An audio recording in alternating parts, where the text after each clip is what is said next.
Roll call. All 5 of us are present for the time being. And so we always start our meetings with the flag salute. And I'm going to pick on 3 of them. Oh, all 3 of them simultaneously. Our 3 departing board members can lead us. The flag's over there. Ready, go. I pledge allegiance to the flag of the United States of America and to the republic for which it stands, one nation, under God, indivisible, with liberty and justice for all. Well, thank you. I know, these are wonderful chairs. I've already discussed it. Okay, so we'll do a little housekeeping to start with. First is we run a paperless meeting, which means all of us have, well, most of us have our computers in front of us, and we will see on our computers the same things you see up there, which will be the agenda and supporting issues. If you want to speak to the board about either agenda or non-agenda item, there are sign-up sheets in the back of the room, so feel free to do that. Our meetings are taped, so if you do step up to speak to the board, just be aware that you will be on tape. On YouTube. Is there anything else? Did I get them all the issues? The little sheets. Greatest. Oh, and there are little sheets where you can give us a report card on how the board meeting went. So those are also in the back of the room. And with that, I think we'll move on to the consent agenda. Agenda approval first. Looks good. Agenda looks good. All right.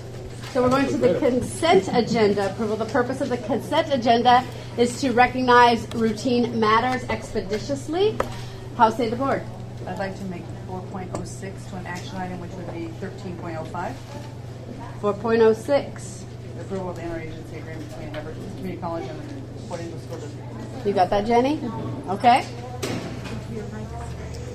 So, other than that? I move the consent agenda as amended. Second. Moved and seconded as amended. Okay. So now we acknowledge the outgoing board of directors. Oh, I'm sorry, we didn't vote. I'm a little bit messed up. Okay. All in favor? Aye. Opposed? Abstentions? You've done it. You've passed. And now I feel we were acknowledged you in there. I don't think I can say anything more if I'm going to get through the rest of my meeting. I'm holding it together just barely. So with that, Bye-bye. you all are We're done. Dismissed. All right. Cool. Thank you. Here's what's wrong with 406. Okay.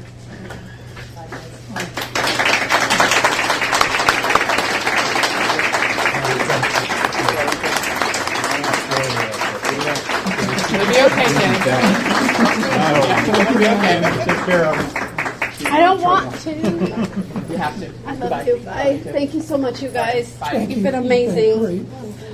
Okay. Keep going. Sorry. Hang in there, Brent. Don't mock me. I love you, Lonnie. Okay.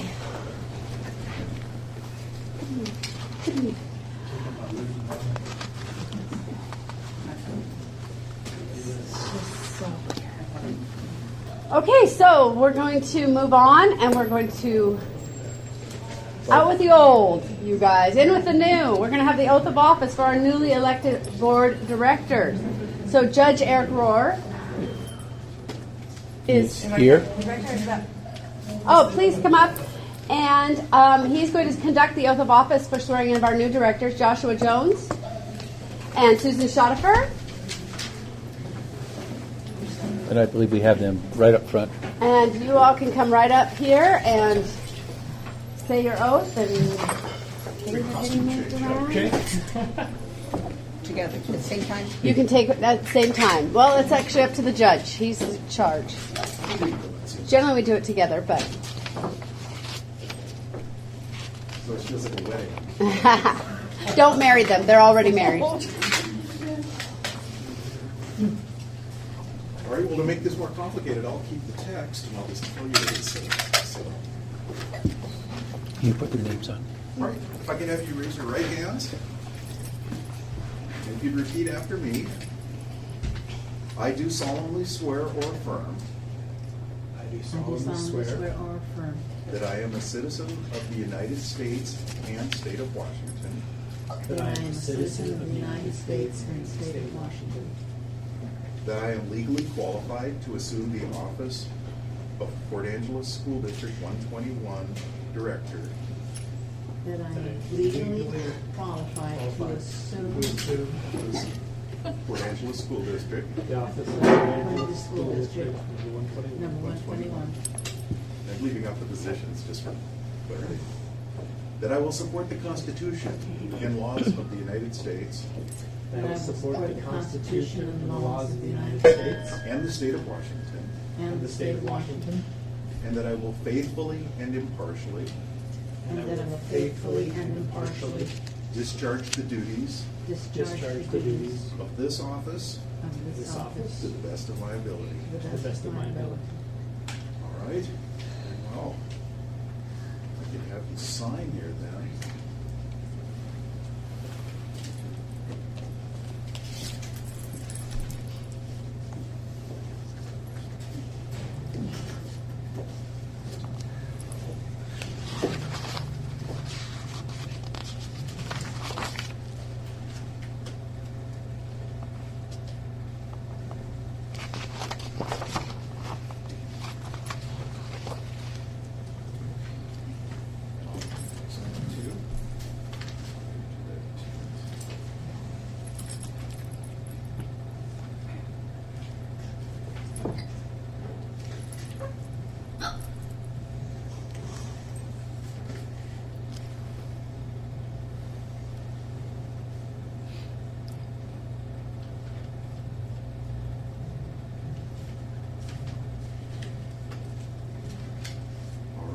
It's all signed. And I just wanted to mention that my wife's a teacher, both my parents were teachers, and it's just a great honor for me to be able to do this. So I wish you great luck. Congratulations to you.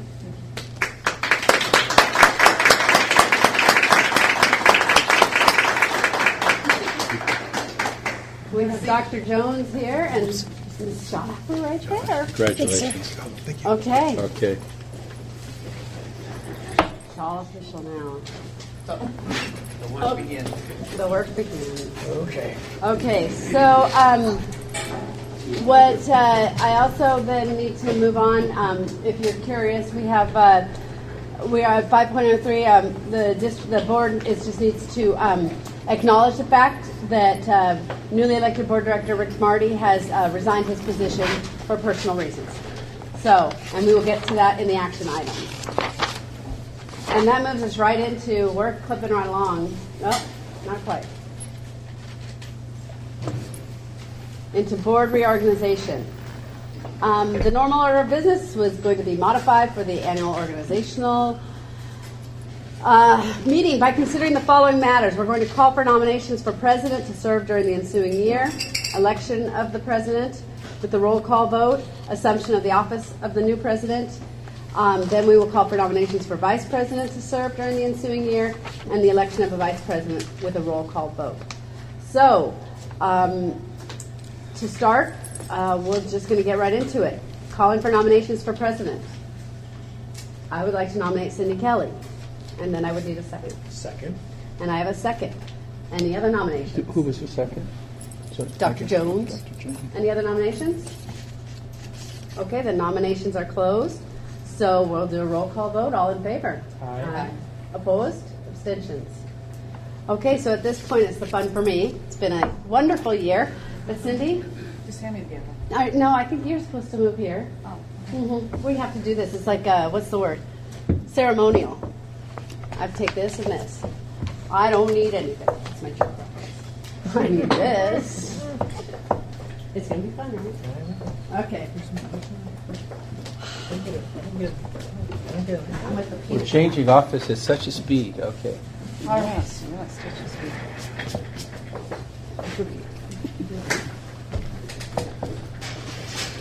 Okay. Call for the nomination. of So vice now I president. call for the nominations of vice president. I nominate Sarah Menther for vice president. I second. All right. Any other nominations? Any other nominations? So we'll do a roll call vote. All those in favor, say aye. Aye. Opposed? Abstention? Congratulations, Sarah. Okay, then we move to 6.02, which is, everybody should have a copy of the, I think Those Jenny's copies gonna- are coming right down. Okay. 2, 3, 4. There we go. 3, 4. So now what we do is we go through the 2015-16 community committee and school assignments.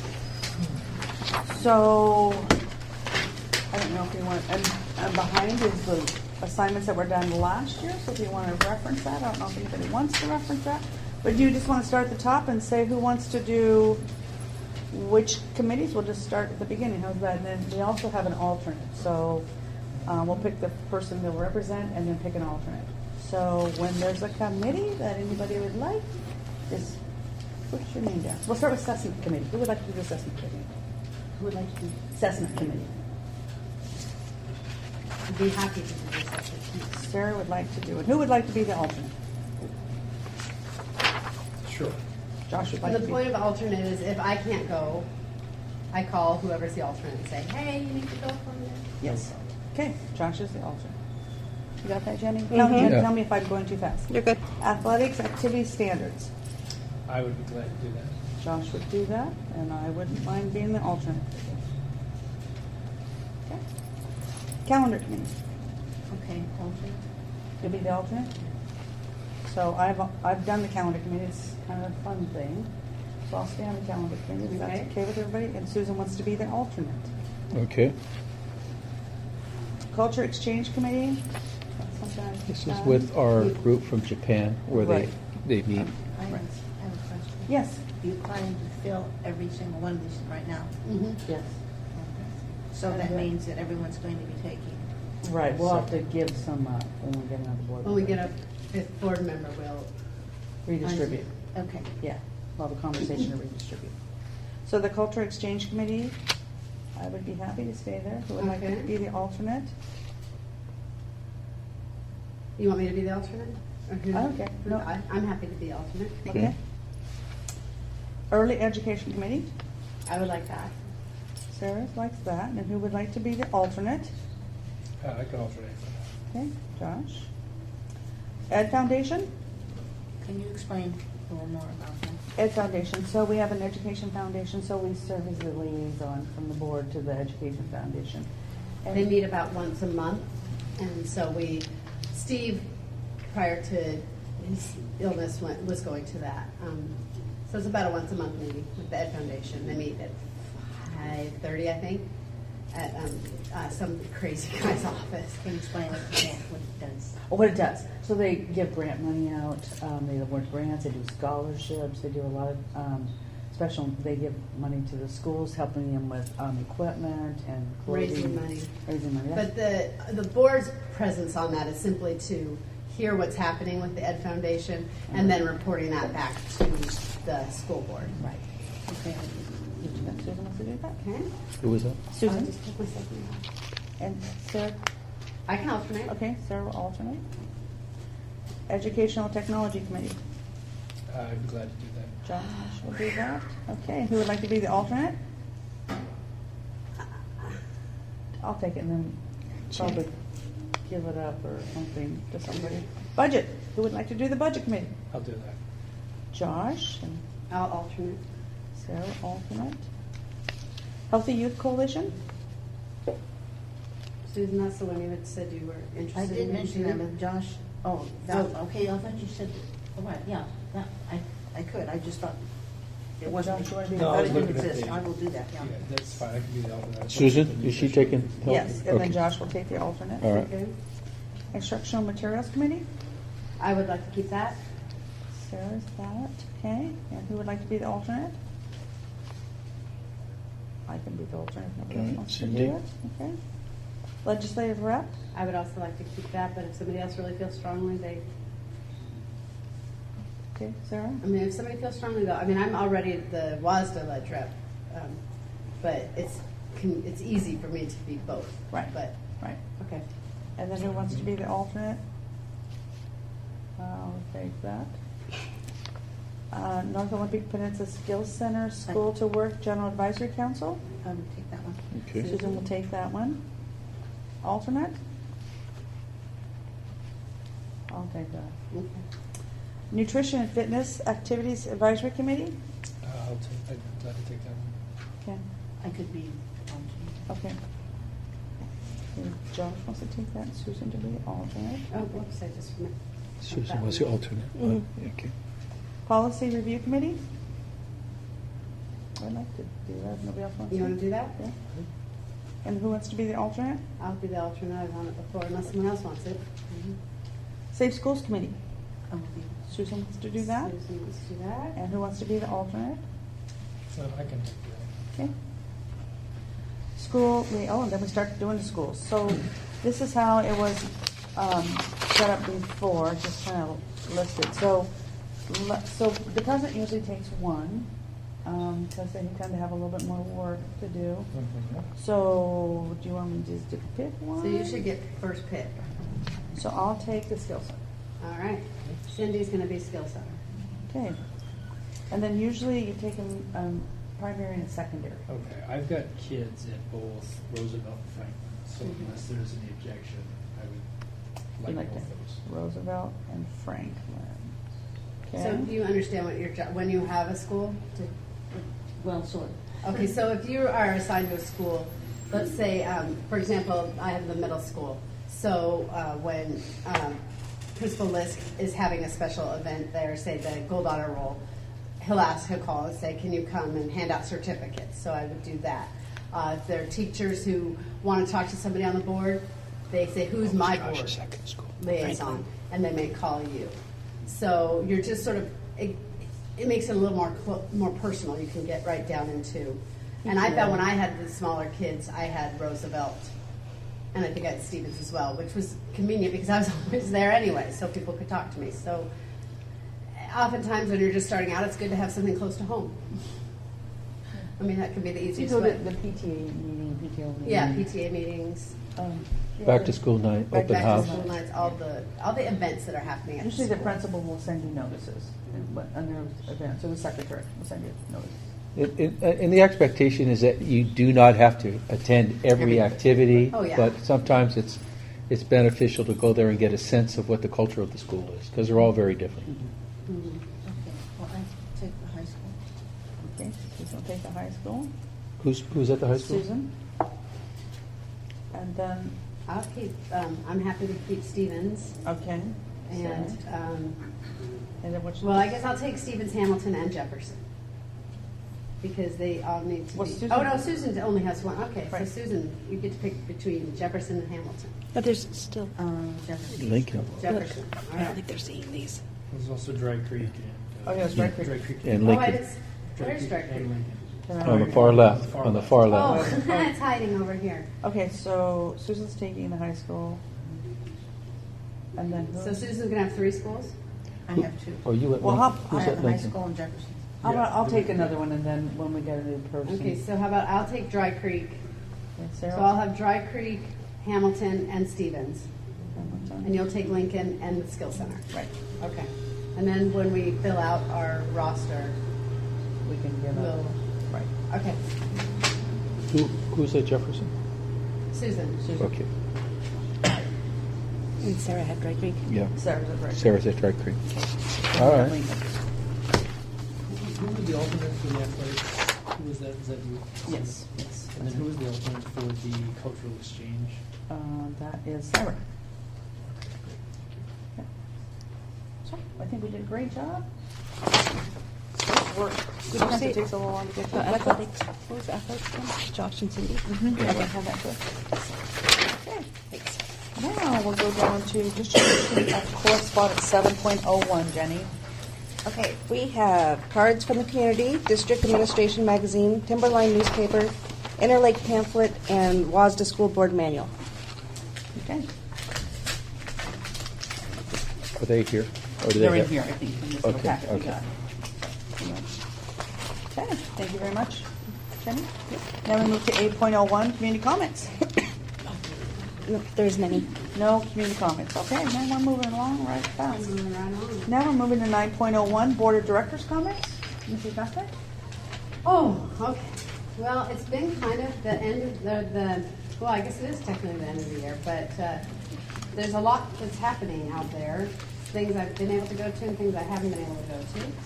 I went to the Gold Honor Roll at Stevens, which is always very fun. Let's see, our last meeting was what day? It's been a while. So let's start with after the annual conference. We had served turkey at Dry Creek, which was very fun. Thanksgiving, yeah. Hang on, kids. This is I didn't go through and do all this before. Usually I try to. I have been to. Oh, I got my most fun thing I got to do was I went to the leadership class and got to talk to the leadership kids. These kids are bright. Wow. I just sort of sat there going. But the really fun thing was I asked them about, because we have this rather unusual situation where we've had a board director resign his office. So I've been getting a lot of the community has been talking to me about the issues. And so I sort of laid it out with the leadership kids. I said, well, these are the sort of the opinions I've been getting. What do you kids think? And boy, howdy, they really gave it a lot of attention, and they sat down and really asked me questions. It was fantastic. So that was one of the more enjoyable things I've done. I did the instructional materials committee where we are looking at a new social studies text. And I've been tasked, I guess, with reading the whole thing. Gerald, is that how you sort of interpreted it? You just have to learn. Oh no, I think they said I had to read it all. Everyone else only got one or two of the books. But it was a good conversation. There's a couple of teachers piloting it right now. So that was interesting. And I went to the Academic Achievement Awards. Now this, to put in perspective, these are the Ed Foundation. They give out an award every year to children who have done, I think it's 9 honors or AP classes and maintain a certain grade point average. And last year we had 19 students get this award. This year we had 4. Wow. It's funny how these things happen. So, but those ones who achieved it, wow. It was very interesting. And one of the little gals who achieved it, her older sister was home from college. She had gone to Dartmouth, and she's still there on full scholarship to Dartmouth. So it was kind of fun to see that come all the way around. And then Stevens had an orchestra concert. Went to that.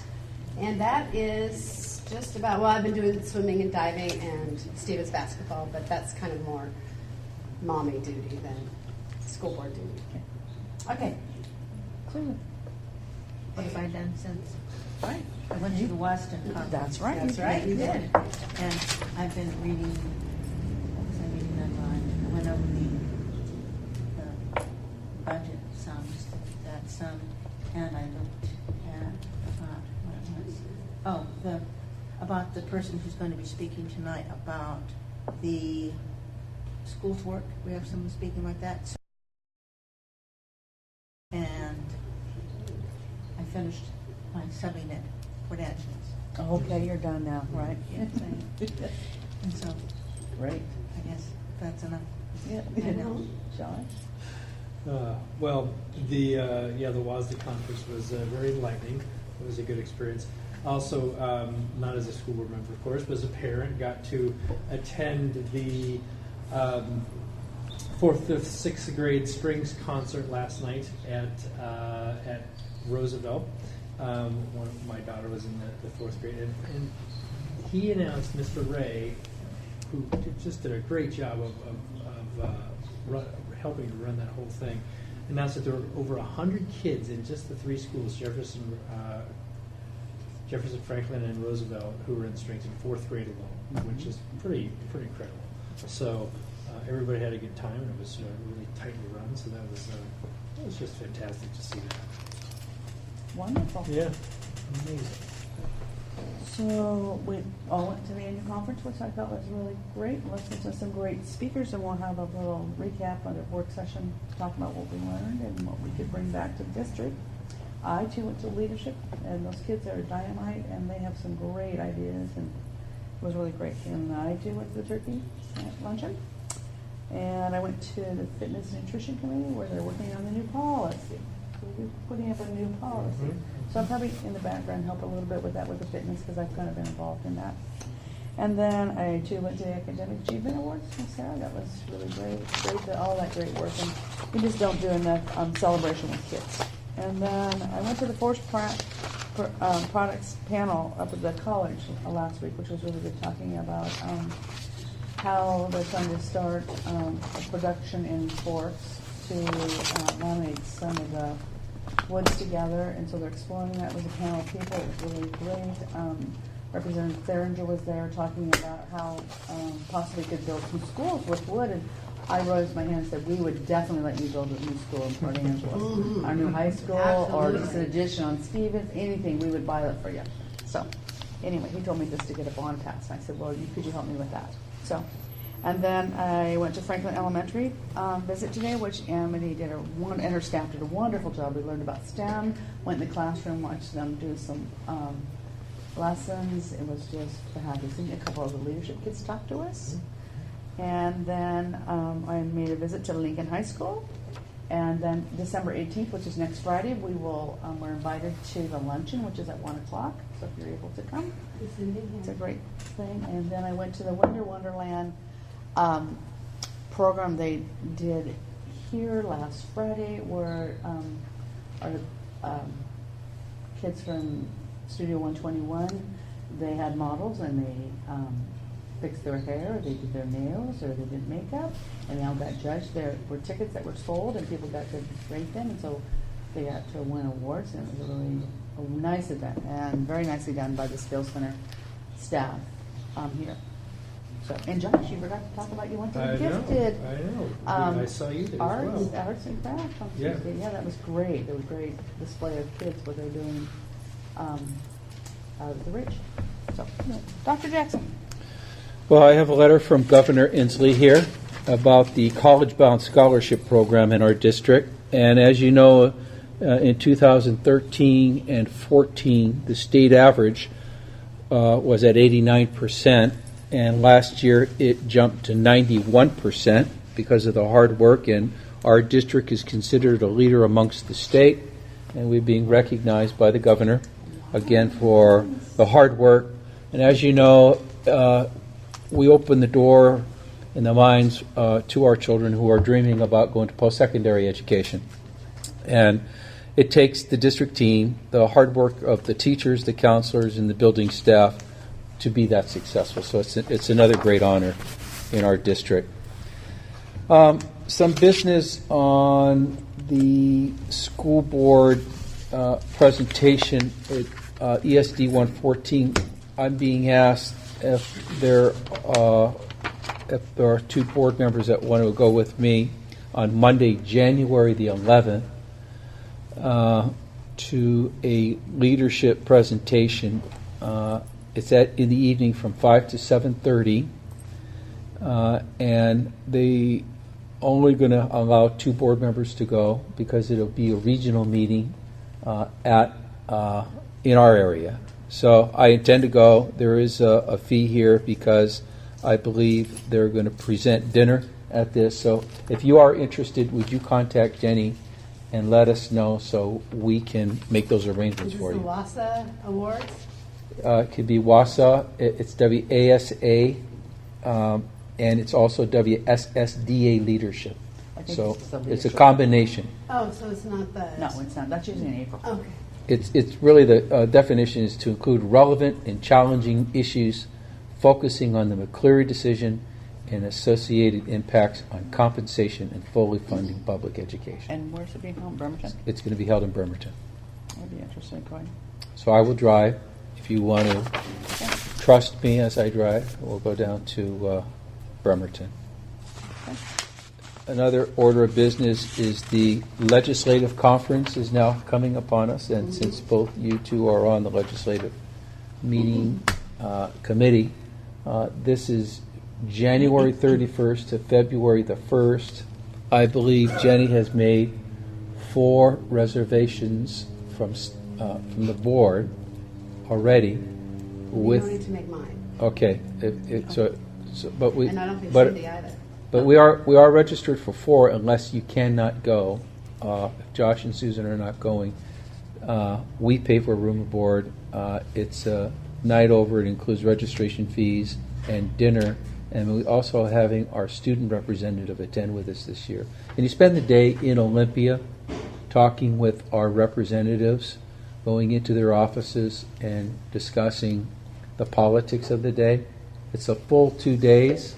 The first day is spent in meeting, Yes. where we've had people such as the economist, the state economist, our representatives come talk to the WASDA. It's the following day, Monday, that is called the Day on the Hill, and that's Right. when I'll make appointments with all the different legislators, and we'll run all over the Hill and hopefully get some time. It's not worked out really well the last couple of years. They've had to pull them off the floor, and sometimes we don't get as much time as we want. But So you said it was January 31st to the 1st? February 1st. It starts about 1, so you guys probably leave about 9, don't you usually? We leave 8, 9 o'clock Yeah. on that day, get down Sunday. and Sunday, Okay. yeah. spend the night and then come back the next day. And then we usually get back 6, 5, just depends on things. So Confirm. we need to know, when do we need to know if they're attending? I need to make reservations this week or So- beginning next week. So if you plan on attending, if you could let us know tomorrow or early next week, then we can make the reservation. I'll attend. Okay. You got my information. Good news coming out of our national capital, AASA. Derek Kilmer called me from the floor on Thursday of last week to say that the House is approved. This is the end of No Child Left Behind, and it's the beginning of a new era. But it's called the Every Student Succeeds Act, but it really is the Elementary Secondary School Act that really came out of Lyndon Johnson administration back in the 1960s. It's really Title I, Title II, which is teacher training programs. We're very excited about this because it does allow more local control in schools, and it doesn't have that.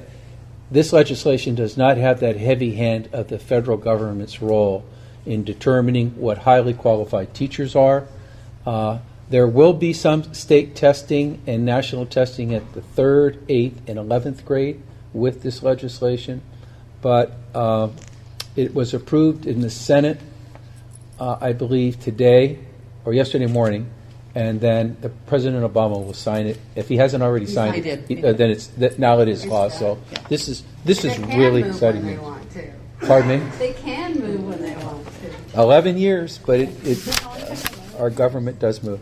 I have been spending time visiting the schools, and Cindy was with us today, as was Patty. We visited Franklin.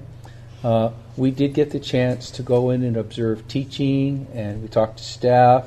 We started at around 8:30, and we ended up leaving about 10, 11 o'clock. And we've been at Roosevelt.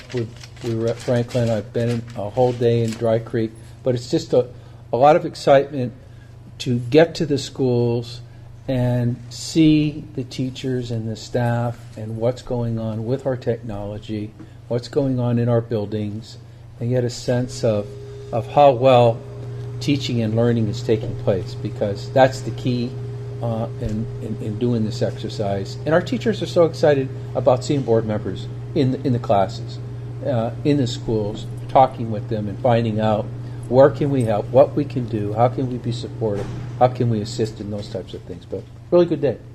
One of the second grade classrooms, I guess the teacher had said that one of the board members was a biologist. So is a scientist here? So they wanted to know who the scientist was. So they talked to Patty, and then Patty and I, they were building a nest. And so some of the kids were like, could you help us?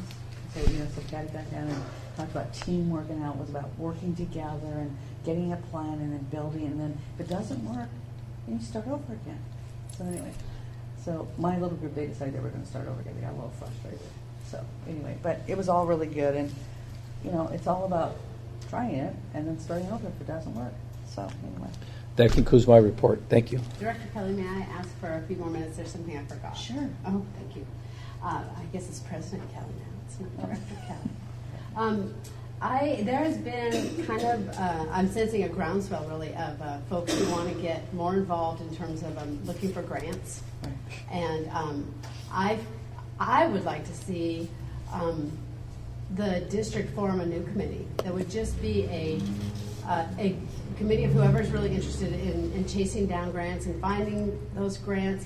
But within, I know that I spoke with some people, and I know that Dr. Gabbard has already a very good sort of checklist as to what can really fall under the purview of these grants for the district. So I would love to organize some sort of, and I'd be more than willing to work on this committee, but to sort of generate what exactly Like a clearinghouse. gives, and to have some direction as to, just because it sounds like a good option, it might not be, but look at this, we didn't even know about this, isn't this a great option? And to harness some of that energy, let's bring more people to the district who have that energy and really are keeping abreast of all the things that are happening. So I guess we could ask Dr. Jackson if this is something maybe we could start looking into and get that going. Because I really sense this energy out there that we should be using. So you want to examine putting together a committee of staff and teachers and citizens who would be interested in pursuing grants, state, local, and federal grants. Yeah. Okay. And Dr. Gabbard, I don't want to put more on your plate, but it sounds like you've already really have some sort of system in place. So if nothing more, I'd love to be able to pick your brain as to what that should look like, what that committee should look like. I don't want it to be sort of this random nebulous. I mean, I want us to get the folks in there and say, hey, this is how this is going to operate and how much farther we can even go. So thank you for your time, and like I said, I would be happy to help with And we that. probably would want to include somebody from the Ed Foundation on that committee too. Include what? Ed Foundation, we want somebody from that committee to be there. Absolutely. Well, I'll take this to staff, and then we'll Yeah. come back and give a Yeah. report to the board. Thank you. Okay, All thank you. right. Thank you, sir. So any more comments? Okay, now move to 10.01, end of the year budget status. Dr. Jackson? Yeah, we have our business director, Mr. David Knechtel, is going to make a report on our budget.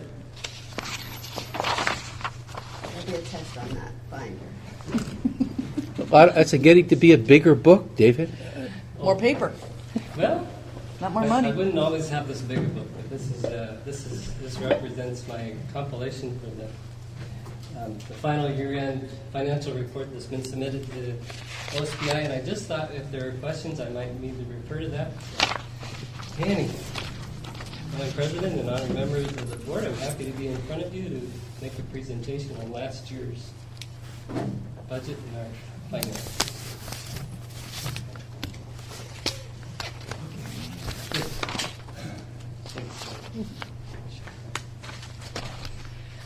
So in accordance with appropriate management and accounting standards, I'm here tonight to present to you an end-of-year budget and finance report.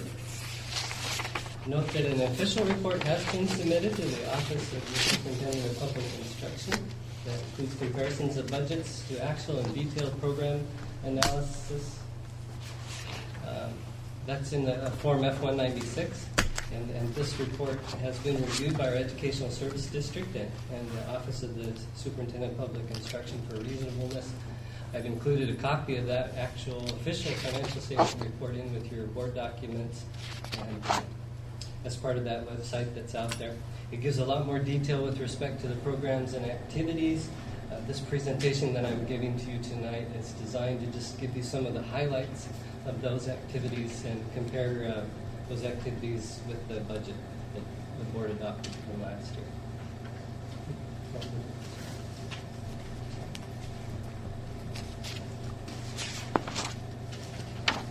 So prior to my presentation of the various budgetary comparison schedules which will follow, I think it's appropriate to review the basic accounting structure that we follow as a school district. And I'll go to the slide right before that. Okay, thanks. So we follow governmental accounting standards with respect to the recording and the reporting of the financial transactions or activities of our district. These standards basically organize transaction into what we call funds. They're groups of transactions for the purpose of carrying on specific activities for attaining certain objectives in accordance with rules and regulations and restrictions and other special objectives. So here are the funds that we use. I'm going to kind of come up and show a little bit here if I can. So we have in the school district, we have a general fund, which is my first bullet there. And the general fund is basically designed to represent the operating activities of the district, the ordinary things that occur in the district. Okay? And then we have an ASB fund. The ASB fund records financial transactions that are related to school-sponsored extracurricular activities that are social, athletic, recreational, and athletic. And these activities in the ASB fund are not funded. They're not part of the general fund budget. They're not part of the operating activities of the school district. Those monies and those budgets are from the fundraising activities of the students, and that's important to remember. Then we have the debt service fund. The debt service fund accounts for the accumulation of resources and expenditures that are pertaining just to long-term debt. So in the district's case, that's mostly pertained to the bonds that we have or have had at this point. The capital projects fund, which we use, accounts for the financial resources used to acquire and construct major public facilities and capital improvements. Those are our buildings. Okay? Now that's just the actual structure of the buildings. It's not the operations of the building. The operations of the building is actually back in the general fund, the day-to-day things. And then we have the transportation vehicle fund, which is a special capital projects fund because it's capital equipment. And that's designated by the state solely to account for the financial resources relating to the purchase, major repair, and rebuilding of pupil transportation equipment. So that's our buses. Okay. It's not our cars or anything like that. Again, the cars and stuff like that are up in the general fund, but it's the buses. And not fuel, correct? And not fuel. It's a very good observation. Very good observation. The fuel is actually part of the general operations, which is part of the general fund. Okay, now we go.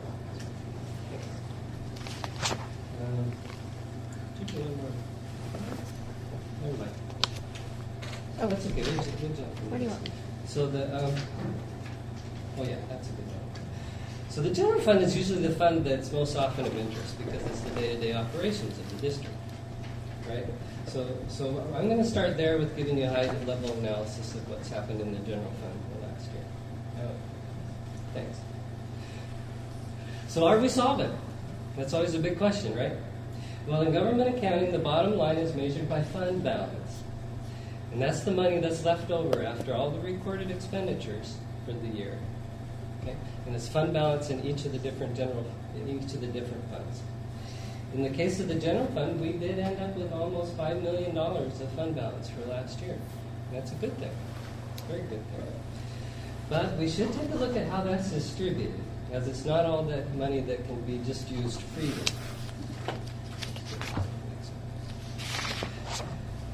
In government accounting, we isolate the ending fund balance into various subcategories, which are shown up there.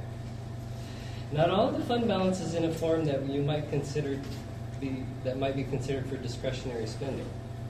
We have basically 5 categories here, and I'll explain what each of these is about. So the non-spendable fund balance there, that's almost $250,000, represents assets that are not in a spendable form. In our case, it represents inventory that we've got on hand that we haven't used yet, of about $148,000. And it also represents prepayments to vendors for goods and services for the coming budget year that we haven't received the goods and services for. So those are assets, and it's part of the fund balance, but it's not really stuff that we can spend. It's already spoken for. Then we have the restricted fund balance, and that represents money that's spent according to grant stipulations or laws and regulations. So the money is tied up in certain things. In our case, for this district, about $113,000 of that was leftover grant money. So that can only be spent according to how the grant rules are. So we put it in restricted. And that isn't to say that money won't still go for operations of the district, But it just has to go for operations in the district according to those stipulations that are in the grant. So we kind of elevate it to a different status that way. And we have committed fund balance. And committed fund balance there is about $1.5 million. That represents money that's set aside according to the policies and the resolutions of the governing body of the district, in other words, the board. In our case, this represents 4% of the general operating expenditures that the board, per board policy number 620, is asked to be set aside for contingencies, for unforeseen future expenses. Then we have assigned fund balance. And assigned fund balance represents money that's set aside by district management for contingencies, unforeseen needs. In our case, we set aside $250,000 for what could be emergency capital expenditures. Okay, flooding in a building, or the roof collapses, well, that might be a lot more than $250,000, but something like that, right? So it's set aside for those kind of future unforeseen things. Then what we have left, of course, is about $2.7 million. That's unassigned fund balance, and that's money that can be spent according to district policies and district requirements. So that's our discretionary spending. So how did we do with respect to revenues last year? Here's a comparison of your budget that you had passed from last year for revenues, and then our actuals.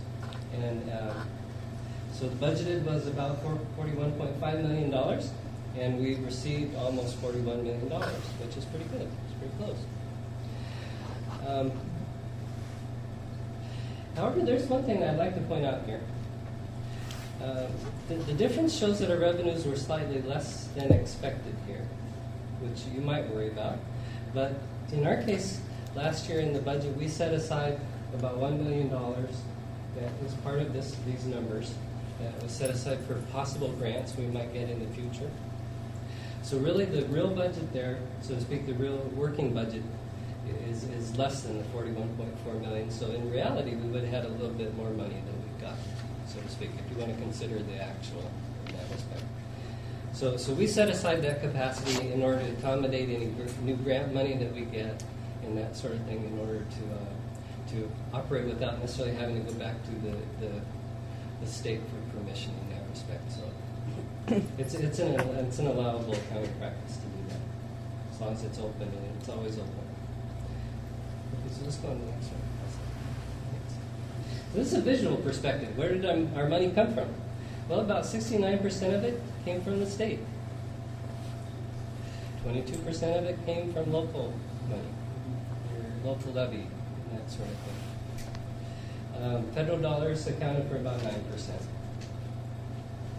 So certainly not 100% from the state. We're working on that. How are our expenditures? How did we spend our money? How did that work? Were we within budget? Again, you've got your budget there, and you've got your year-to-date. And overall, the budget was about $41.4 million, and we spent only about $39.7 million. That's a good thing. So we came in under budget.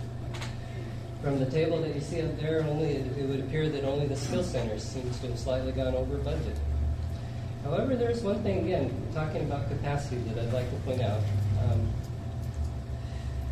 So it seems like we had about $1.7 million left in budget, but about $481,000 of that was leftover capacity that we built in the budget to use for grant money that we might have gotten. That we did not use, and that's actually shown under, just from an accounting standpoint, under the other instructional programs. So if you were to factor that into the $445,000, it looks like we were under budget for other instructional programs. We really would have been over budget by about $35,000. And what are those other instructional programs? What's in that? Well, let's see. So we have, let's see, it's highly capable in there, right? 74s. I think here, I grab my thing here. How's that? Get a little bit more accurate out of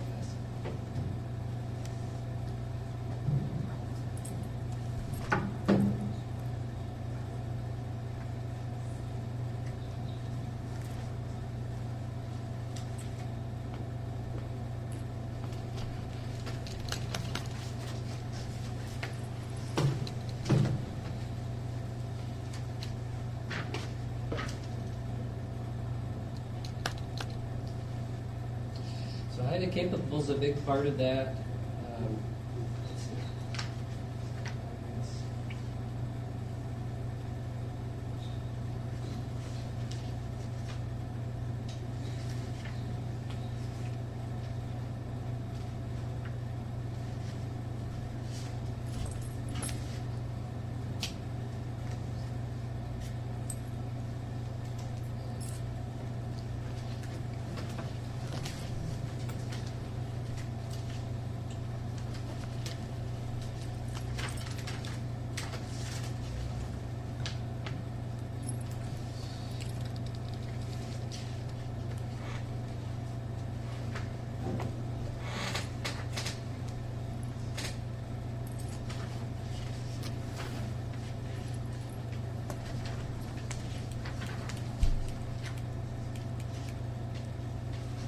Josh, I think I guess I'm going to have to probably maybe defer to actually get you some narrow more detail on that. I think it's such a high level here. Yeah, hey, that's totally all right. I'm going to put you on the spot, and we can learn what else is in there together at a later date. That's totally fine. Yeah, that's a good question.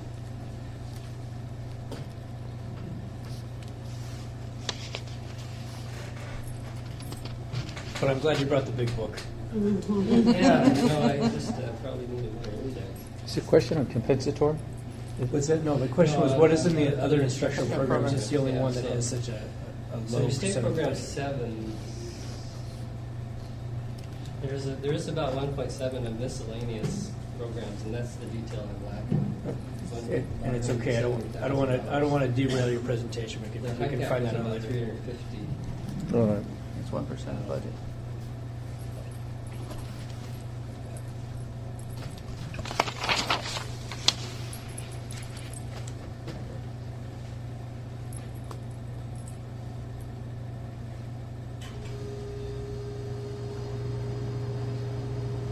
Okay, any other questions there? Okay. No. Okay.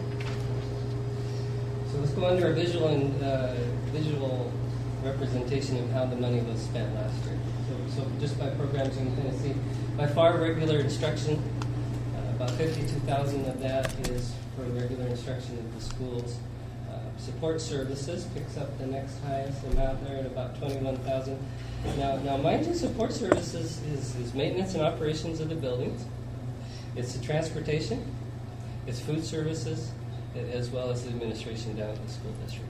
So those are 4 big areas, you know, that are really important for the support of our school and our education. So that's one reason why it's so sizable.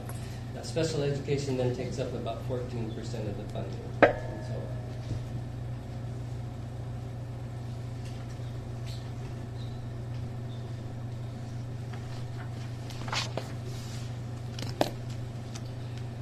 okay, so with that in mind, I just want to refer you back again to the OSPI Form F-196, which you have an electronic copy of.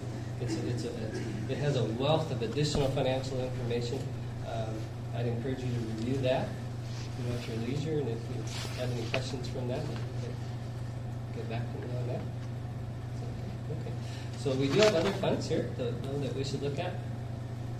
Yet to discuss, we've got the ASB, the Debt Service Capital Projects Fund, and the Transportation Vehicle Fund. So let's start with the ASB Fund. As you can see, again, the ASB Fund comes under budget. Note again that this fund represents the fundraising activities of the students, and it's not a part of district operations. It's not money that we can spend. It's not our discretionary spending money. But they did come in under budget, and with a fund balance of about $429,000 left, which is very good. Let's go on the debt service fund. As shown here, the debt service fund came in just slightly under budget. Again, this activity represents the taxes that we collect to pay off our bonds and the payments we make on the bonds. The activity is pretty straightforward for that reason and represents the bond covenants that we've made at the time we sold the bonds as a district. Note that this fund balance of about $1.6 million has to be left for future debt payments, at least from this year. So this fund balance is left to make payments that would have actually just come up in December, which will be part of my other presentation. So it doesn't represent discretionary money again that can be spent. In Capital Projects Fund, came in again a little bit under budget. This is a very healthy fund balance. However, what does this fund balance really represent? Well, the board authorized a transfer from the general fund to the Capital Projects Fund last year of about $1 million, and that's reflected in the actual revenues and other sources up there that you can see at about $1,024,000. That was to be done left for future projects, which we did. We left that in there. And not all of that was spent last year. Some of it was spent, as you can see, about $395,000. The board has earmarked most of this remaining fund balance for projects that are coming to fruition this year.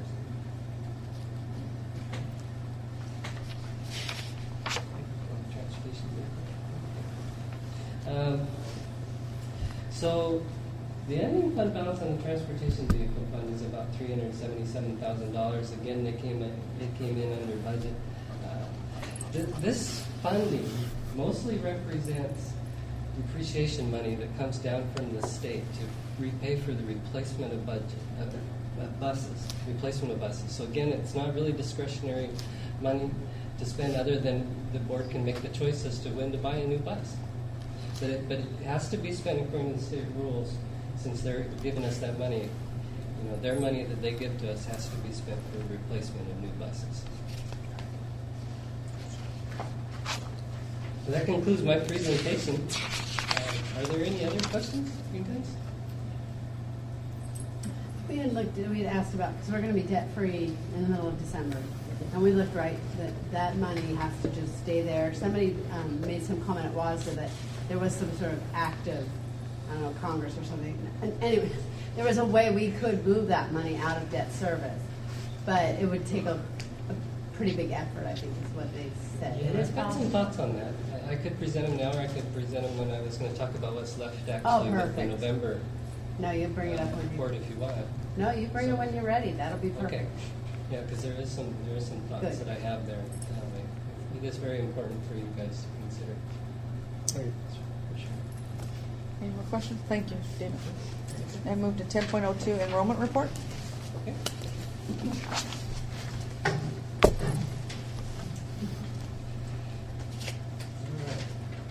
That's me too.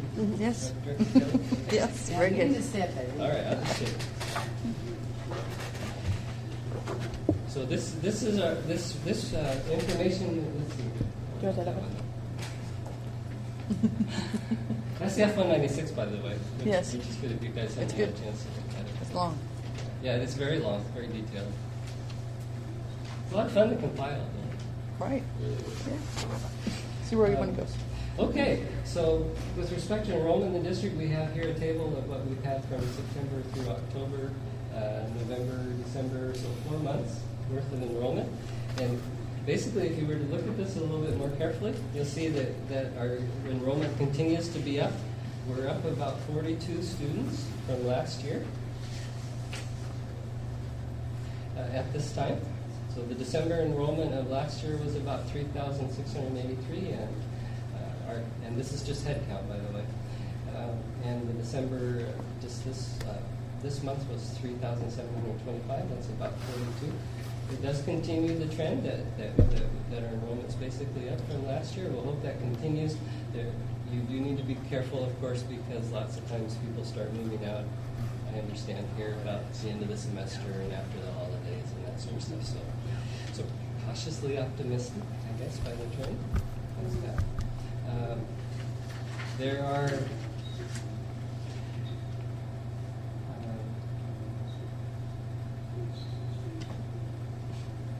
so the head count is still up slightly from November, but just about 7 students, so it's kind of a flat trend.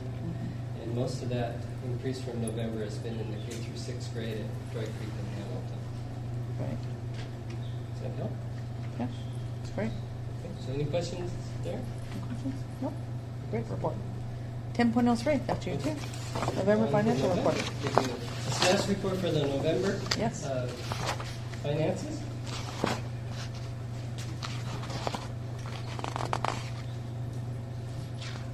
So here we have a fund balance report that shows the fund balances. Again, as I talked about, the fund balance is our way of kind of seeing what's left, how we've been doing after all our expenditures have been spent and all the monies that have come in. And general fund is doing very well, about $6 million. Capital projects fund there, you can see 843. Again, as I talked about before, we're starting to draw down that fund balance from last year. So we spent a little bit of that money on the high school roof and Roosevelt entryway. So that's shown there. And the debt service fund here is about 2.1 and so on. I would like to point out that at the time that I compiled this for your benefit, I hadn't gotten reports yet from the county. So the county revenues for November were not included. The general fund would actually be about $6.6 million, and the debt service fund would actually be at about $2.1 million if those were rolled into these totals. So since the time I compiled this, I got that report. So let's talk about maybe Director Meffner's question, if I can, about the debt service fund. So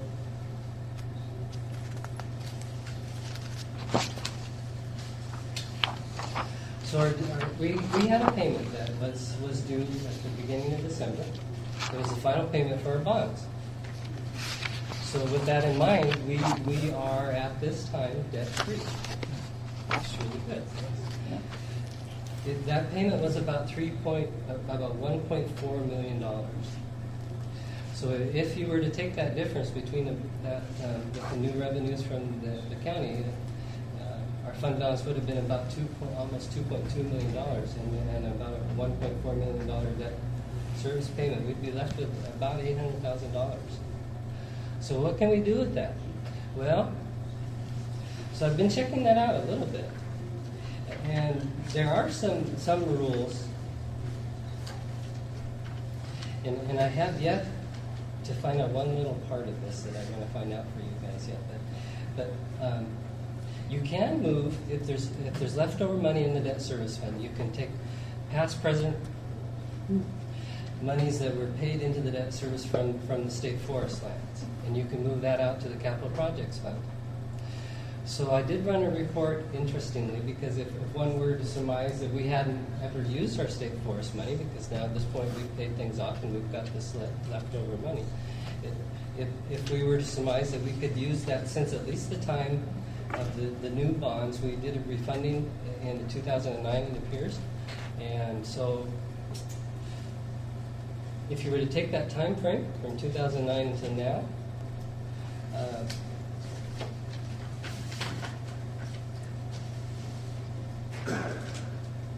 we could move possibly about $250,000. So I'd like to check out the ramifications from before that time. So because since it was a refunding of the bonds, what does that really mean? Because you had that time period the bonds that you just paid off. I don't know. I'm not quite sure. So that's one thought. So there might be about $250,000 that we could move into the capital projects fund. It was at one point we wondered whether or not interest or non-investments could be used somewhere else, since it wasn't theoretically, the levy money but the money for the bonds that is assessed on the properties for payment of the bonds plainly has to be used to pay off the bonds. That's why the taxpayers pay it, to be used for paying off bonds. But what does that mean about investments? I'm not sure, and I'm not finding a real clear answer yet. I've got a couple of inquiries out there. I can get back to you on that, because that's another avenue that we might be able to think about. So I think at this point, I'm not 100% sure. I can come back to you, hopefully. Is that the question? Yeah. To move 250,000? Well, just to see what we can do with I our think it'd be better. What I was going to say was I'd like to come back to you guys with more of a recommendation. Yeah. Okay. Yeah. Yep, that'd be great. Would that be good? Yeah. So find out a little bit more about some of these other questions that I have in my mind, because I think it's important to use prudence in this kind of a decision. Yeah. So you think the end of January or 1st of February? Yeah, maybe the end of January. Okay. Yeah. I think that's I know with the holiday, I a month just- away. yeah. That's pretty good. Because otherwise, what does that money do if we're not using it to service debt? Well, otherwise it would stay there, but you'd have to use it for paying off debt, which isn't necessarily a bad thing, because that's the other question, that's the other thing that can be, that's the other decision that could be made. So with the needs of the district and the capital facilities the way they are, and if you were to need to sell bonds again, you could relieve some of that burden of your taxpayers for the new bonds by using this money to make like the first payment or something like that, so that you wouldn't have to collect that much for that first payment from your taxpayers. So it's not Also, somebody else told me at WASA that you could take out a loan for the amount that's in that fund, and then to use it just pay it right back. to use it temporarily. And that would release that money into your general fund. I don't know. I really hesitate to take advice from, somebody who's like, your cousin Vinny down the corner. Oh, we can do this. I mean, I'd rather have like an actual, I don't know, attorney. You get the data difference. The low down on that, but it was an interesting thought. Okay, well that's good. We can And check like I that said, out. we may not want to liberate that money. We may decide we want to capital bond we may not want to liberate it, but. Yeah. All Well, right. it could be a selling point for sale of bonds too. Thinking out loud here with you a little bit, of course. If you went to your public and you were saying, well, this first year we can almost cover that first payment, maybe. I don't know. It depends on how much you were going to sell those bonds. And it might help, might sell it a little bit better. Right. Okay, so we'll stay tuned. Yes, that's good. Very good. So kind of. I did just have, so let's see. You want to see, in the advent of time, I don't want to take too much time. That's good. How about just this one next slide here? Thanks, Jody. So if you compare revenues to budget and expenditures to budget overall, again, in our general fund, my opinion is you've got 25% there of revenues. We're at about one quarter of the year, so it seems like we're doing well in collecting our revenues there. The 86% of budget there for expenditures seems pretty reasonable in my mind if you consider the fact that the encumbrances are designed to forecast what we have for the rest of the year that we already know of. So you've got a cushion of about 14% there. That seems pretty good in my mind. Great. Any other questions there, you guys? No. One thing I'd like to, today when we were at Franklin, we talked a little bit about Xeroxes. So, and copy machines, yeah. And we gave, so I remember we gave the schools a sum of money. I think it was last year, the year before. It was the year before. Yeah. But it would be really great to do a little bit of research that get those out of the schools' budgets and see if it'd be better to buy them purchase, because Franklin purchased theirs. Because Mrs. Butler had done some research and figured she'd save quite a bit of money by purchasing it instead of leasing it. So, and to kind of look at that across the district and how we can maybe leverage that better and put it back at the headquarters instead of the building level. They have been buying. And we can look at the contract. Schools typically, if they buy them in bulk mass, they got away from buying. They just leased them. Right. And then the debt was not as high. And the other big problem is that they're Maintenance. the maintenance of the machines and your contract agreement with them, say Xerox or whoever Right, it is that right. you have a contract with, they build that into the contract. Right. And if you lease them, it's their property. So they want to take better care of the machines. There's a little bit of an extra cost with that, but in the end, what you don't want to be stuck with is a machine that's breaking down that no one really wants, Right. because the resale value of that is not really attractive. But we'll research that Yeah. and come back with what really are some of the options that you Right, have. right. Maybe Okay. like April or something, but Okay. I think it would be good to start looking at that. And maybe get a little information, since Amy had done that. Yeah. Look at that, how she figured she could save. But she figures they're making about 1 million copies a year.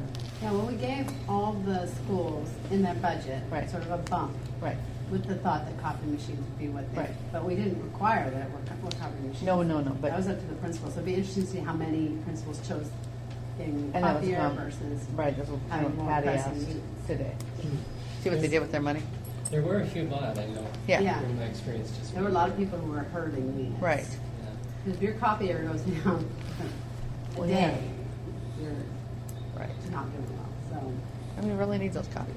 And they're big machines, because I think the number she was talking about was like 1 million copies. A year, yeah. Yeah, it's pretty, it's Yeah. extensive copy. it's Right. crazy. So, well, thank you very much. Any more questions, David? Okay, now we move down to 11.01, additional Personnel certificated report. staffing needs. Brianne. Gotta wait for David to get all his stuff and Yeah. need a wheelbarrow to take it out of there. Yeah, just about. The life of finances. He's gotten very strong in the last month and a half. Hello. Good evening. It's nice to see new faces up here. Tonight I am coming to you with the need for additional certified teacher for one of our special education programs at Dry Creek Elementary. And in the working session in October, I brought this to your attention that our numbers were really high. Our resource teacher there, Dottie Springs, has been amazing and has been very collaborative on how can we serve all the students with these high numbers that she has with just her there. And more, I knew that she was at the end. She currently has 39 students on her caseload. I recommend 26. It's a soft number that, from looking at the different ESDs within our district, not ESDs within our district, but the different districts in our ESD, and then other ESDs, what case numbers they manage. That was about average. They go up higher, but not 39 ever.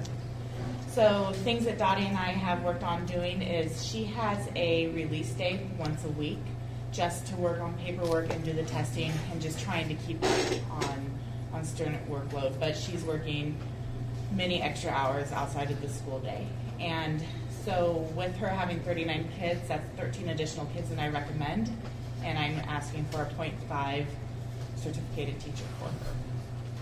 Part of the reasoning is just like our FTEs are up in the district, our FTEs up are in special education.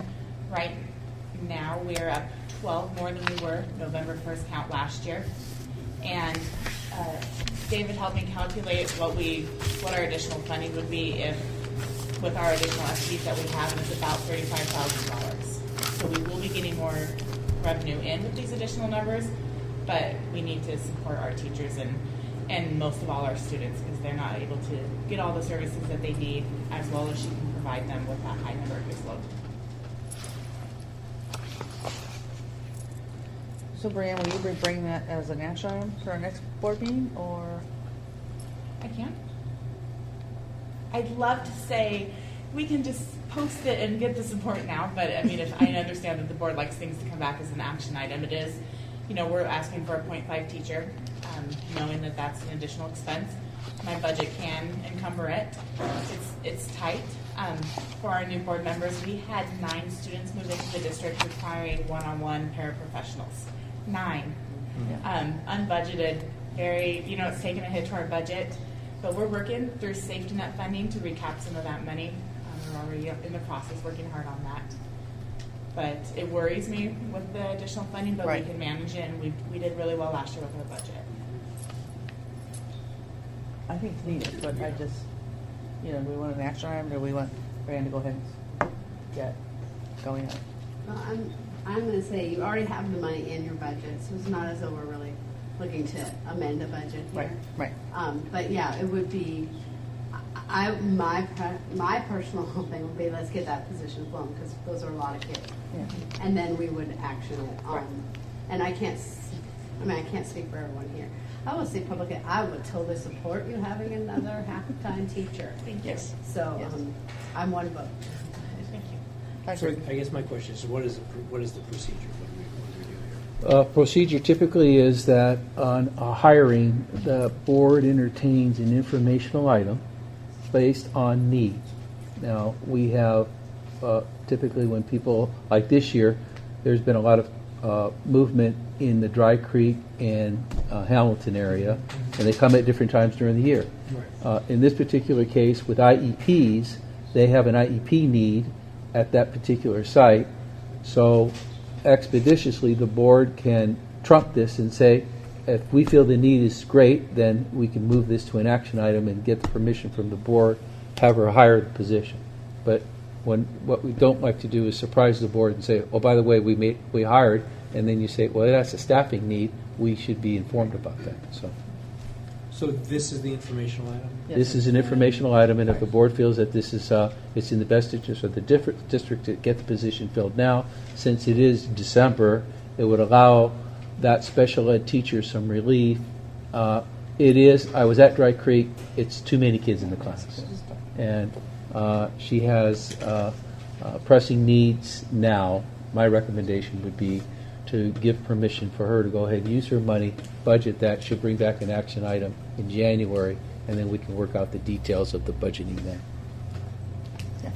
Okay. Does that make sense, Josh? Yeah. it Generally, does. what would happen, let's just take Jared, who comes up with a tech need. Yeah. And he comes up and he says, we need 15 computers.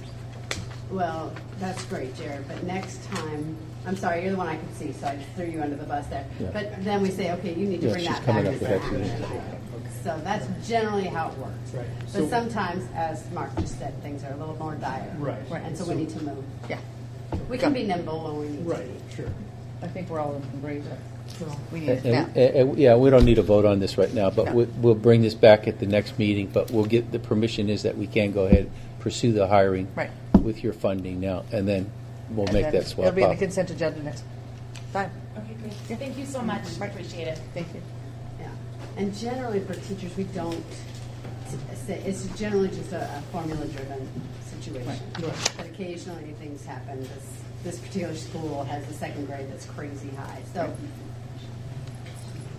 Okay. Yeah, this Now we're on is to- real trouble. Informationally, and then next time we would approve It'll this. just go to our Right, consent and the agenda. consent, yeah. All right. 11.02, We can bring this back Human as an Resources action Report. item. Yes. Consent. First thing I wanted to report on was the health room proposal. The previous board allocated approximately $178,500 to assist in the health rooms at the various schools. At the October 22nd meeting, I was requested to get the principals and the other people together to discuss the best way to go about implementing this program. So with the help of Ms. Barrett here, on November 16th, we convened the building principals from all the buildings, Diana Chimperley to represent the Secretaries Association, and Marlene Brado, one of our student nurses. At that meeting, the discussion came about as to what the best way to staff the health rooms would be. And in the current job description of our level 1 secretaries, health room is part of that. And so I guess if I want to distill it down, what the people agreed to, that the best way to staff this would be to take the current level 1 secretaries, and most of them are approximately half-time, to increase their hours to full-time, and therefore they would be able to handle the health room duties throughout the course of the day. All of the elementary schools and middle school were in favor of increasing their hours. The high school didn't believe that Prudential High School did not believe that they needed an increase of secretarial hours, that they would appreciate more nurse time. Lincoln High School asked for an additional hour. So what I was able to do was analyze what the cost of that plan would be. Jackson, take one down, pass it around.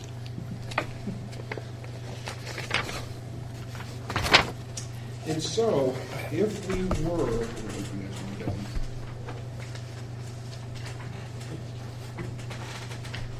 Is this different than what we have here?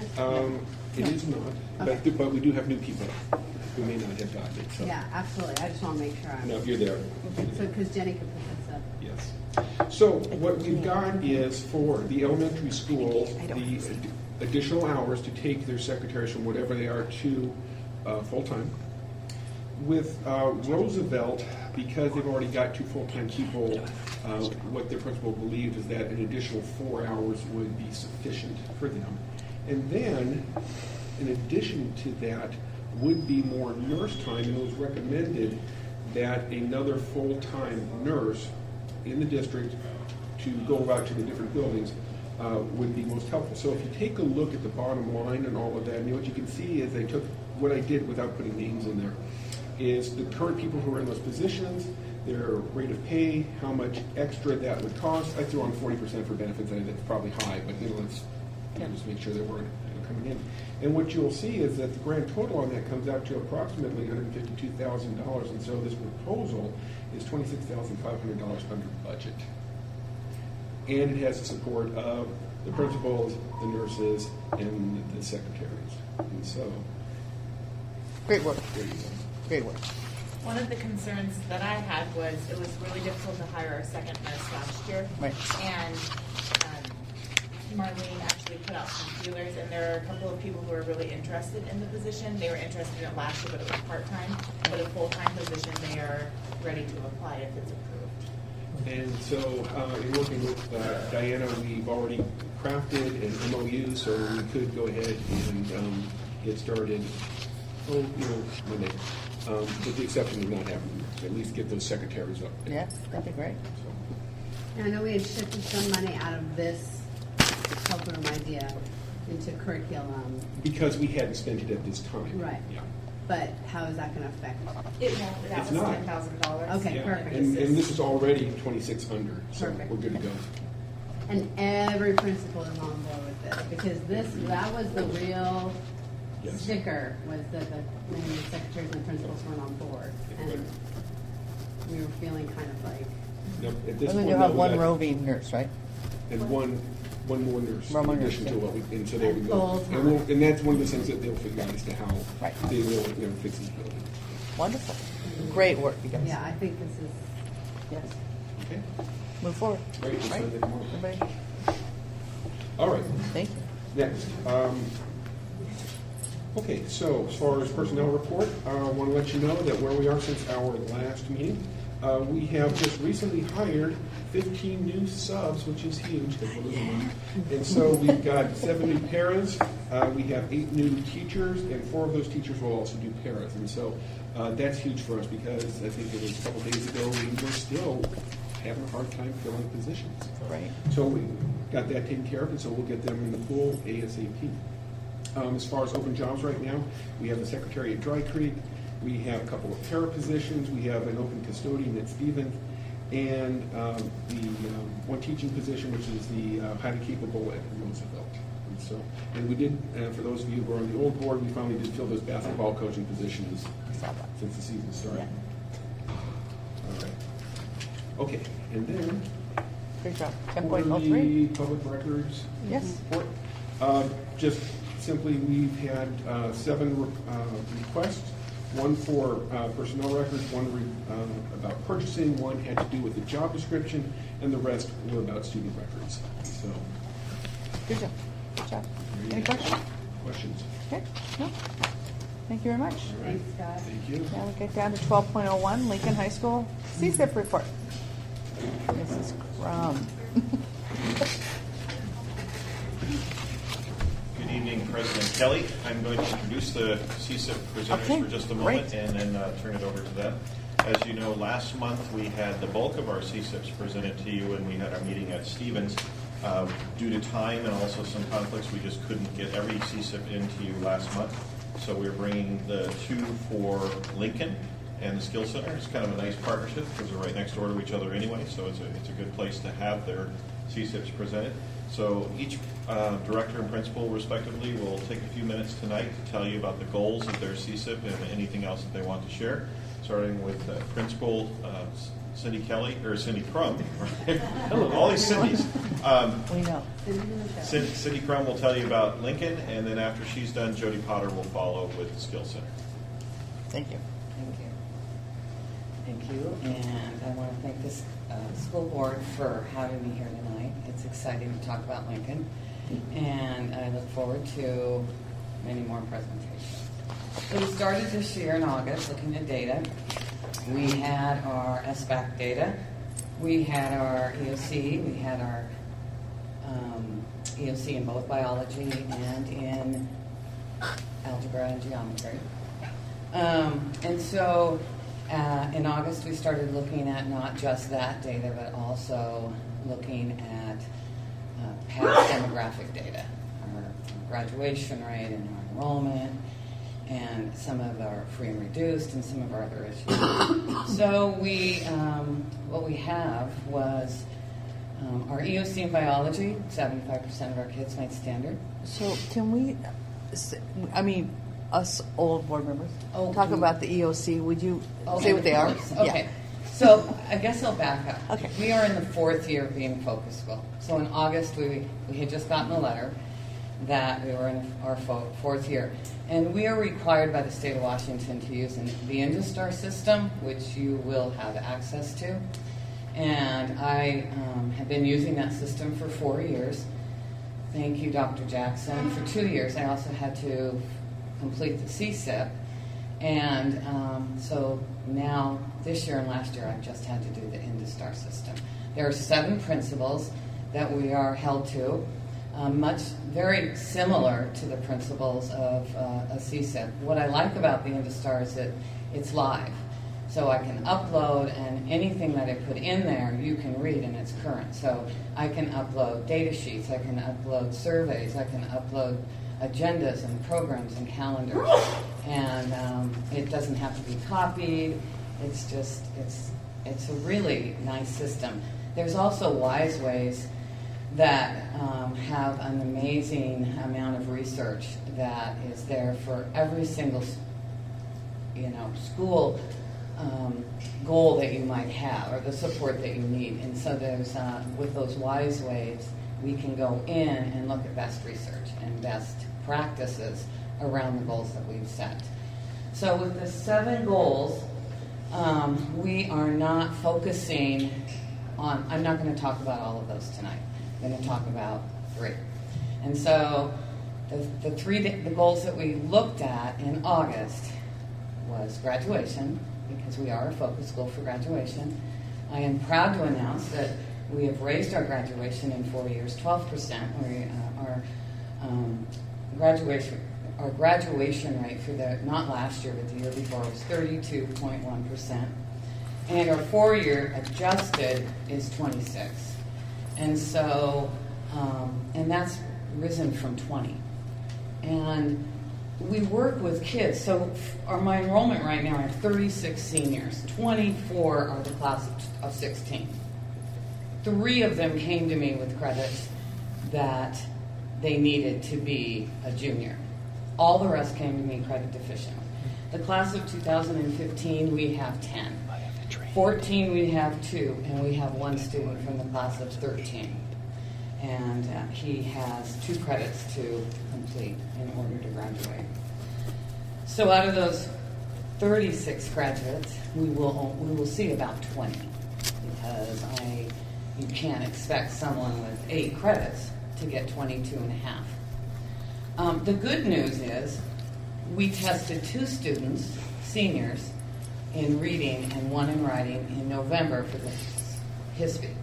So we're phasing out of that, and it feels good, because at the high school level, there's the high school proficiency exam, which is the HISP, which was in place for 14, or 15, 14 and on, and then, or actually 16. So this year, seniors had to pass it. They have to pass the end of course in 1 math, either algebra or geometry. Biology's been waived. We didn't know that until last year, towards the end of the year, after we had already, we didn't have a collection of evidence. So if you are a junior or a senior, you've taken the test, it used to be twice. But if you failed it twice, you were eligible to do a collection of evidence. And that is where you work with the teacher and you have on-demand and you have other activities that you submit, and then they're graded and sent back. And we had 1 person in 2 math COEs last year, and we didn't have any biology COEs, because the year before we had 93% of our kids pass standard in biology. This year, SBAC data, 41.1% of our juniors, compared to the state, which was 11. I only had 1 junior opt out, and I think it's because she spent half her day at the high school, and she got wind that she had the right to do that because she had passed the HISP. We did have some juniors that didn't take it seriously, but I was pleased at the number of them that did, and the 41%. We had a higher percent with our sophomores, but that won't go into effect till they're juniors. Math was a little bit worse, much worse, 11.7. The state was 26. For the old board members, we struggle in math. We work with kids who struggle with math, who have shut down many, many years ago. And so we're taking them from very basic skills through not only earning 3 credits in math, but passing the state assessments in order to graduate. We also have given the map this year, and that baseline data has helped us in English language arts and in math. It doesn't test writing. So we are in the process of developing, with the help of my OSPI coach, Nancy Pack, a writing rubric to use with students in their writing. We also gave the curriculum-based measurement in writing. It's a 5-minute writing prompt, and we are learning to score that in December on the 16th. And so we've given the prompt, we'll bring that, and she will teach us how to score it. Our average daily attendance was 89% last year. We had 12 court petitions. 7 of those came from the high school. So they were petitioned originally, and then we followed those. I did not originally file on 12 kids. Our enrollment's up. We are averaging about 74 kids a month.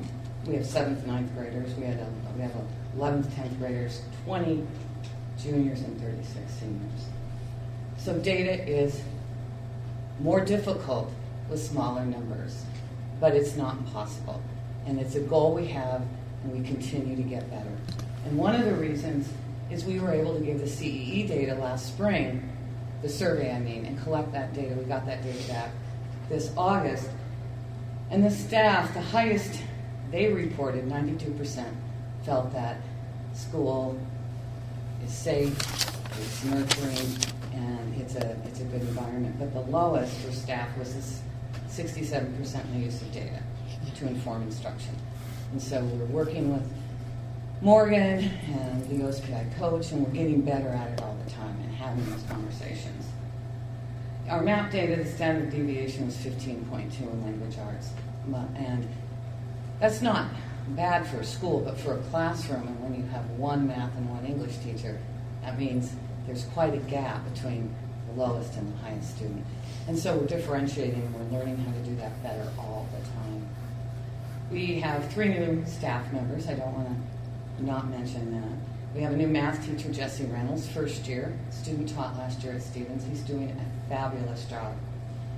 I have to applaud the high school. He meets with them once a month during their department time, and on Wednesday it was, and they have just embraced him and shared everything. Carol Jackson and the rest of the math department is amazing.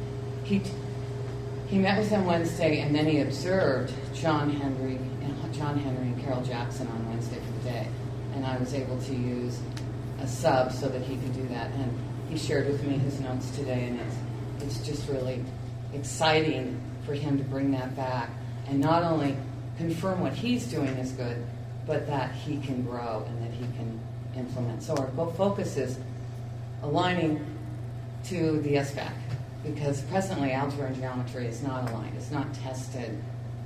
We're teaching it in isolation, and it's tested integrated. So with that, that's our focus for the year. We have a new counselor, Sandy McIntosh. I'm thrilled. I've worked with Sandy before when she was a teacher at Parents as Partners. I love the fact that she has the connection to the college and mental health. We have met, and she has seen over 90% of our students. She regularly meets with 15 to 20. I love it because the kids she is so easy for them to talk to. And she complements my personality in a way that they'll open up to her in a way they won't with me. And so she is meshed with students, with teachers, and with families. So I couldn't be happier, and I can't wait to, when you come to Lincoln, have her there and let her talk about what we're doing and what her goals are for the year. We have a new AmeriCorps member, Ann Cohn, and I am blessed. She compliments Sandy, the teachers, the kids. She's in every class, every single day, and she's working with, we've identified 15 students. She runs our after school Monday through Thursday from 3 to 4. We offer that for credit, and I offer that through a contract. So after 75 hours of that, you can earn a half a credit. We're continuing with the focus of extra time for students, and that is also at the YMCA, and we're starting a new partnership with the swimming pool. So we're very excited about that. I won't take much more time anyway. Through the work we've done, I'm going to end with this. We know we do a good job getting our kids ready to pass the state test. We have great teachers who are working so hard, and our kids are amazing. We know that if we can just continue to work on climate and culture and get kids to know that every day they walk in there, something's good's going to happen, that they have to come back, that they'll graduate. And I'll be honest, it may not be in 4 years.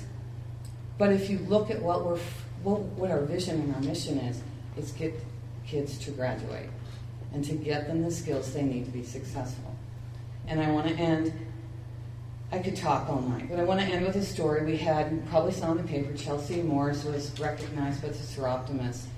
That's a group that recognizes one senior girl 3 times a year. She was recognized for academic hard work or leadership. She's just an amazing girl. She spoke to them, and they asked her what she wanted to do, and she says, I want to be a flagger at Lakeside. They put that in the paper. So today, after I get to my computer, there is an email from Mr. Hurd, who works for Lakeside. He read the article in the paper, and he wants to talk to Chelsea. Wonderful. So I'm like, I have another email from Marsha Robbins, who wants to pay for her flagging class in March at PC, and then she realized there's union dues and all this other stuff. So I email Mr. Hurd back, and I talk to Chelsea, and I give him her email. And then he emails the owner, it's Peabody, George, about Chelsea, and he wants to extend their partnership into Lincoln. And I am just overwhelmed today by the community outpouring of support for my students. So if you see Chelsea, she's very shy, very humble, very unassuming. Her mother works 3 jobs. Her mother was a student of mine in the 90s. And so I'm just really, really proud of the work that my teachers are doing. Teachers of the Year, Everett's driving the first car. He gives it up right after Christmas, and then I think Coco gets it. And then Tyler, and then we end with Hillary. So I just want to, any questions? Any questions? I invite you, next Friday is our holiday luncheon. It's been going on as long as I've been principal there, 11 years. It's at 1 o'clock. It's our gift to our families and our community and our school district, and it's the students put it on. So it's their way of saying thank you, and it will be fun. Here's my RSVP. Thank you. You said it's Wednesday. Next Friday at 1 o'clock. So, of course, I always think you do a fabulous job. Oh, giving out money, hey. That's from Molly. They kind So of thank made you. some donations, so there were a few of the board members that made some donations so they could buy the food. So, anyway. But I was really touched. Of course, I go there I try to go there every week or every other week, just to catch up with Cindy or see staff or see some of the students. And Ann asked me right in the beginning. I met Ann AmeriCorps, and then she asked me several weeks later, "Hey, can I meet with you?" So we picked a date, and we sat down for about an hour, and we went through because she said, I need help with this. Do you know anybody in the community? So we just kind of did a networking, and I gave her some names, and hopefully she's made some connections, and she's really excited about the kids, and it's just a great family thing, and it's just a great team, and those teachers do, and all staff work very, very hard there. You know, greeting the kids, greeting everybody who comes through the door, and yeah, if we didn't have a place like that for kids, yeah. Thank you. I know you work really hard. Thanks, Cindy. Thank you.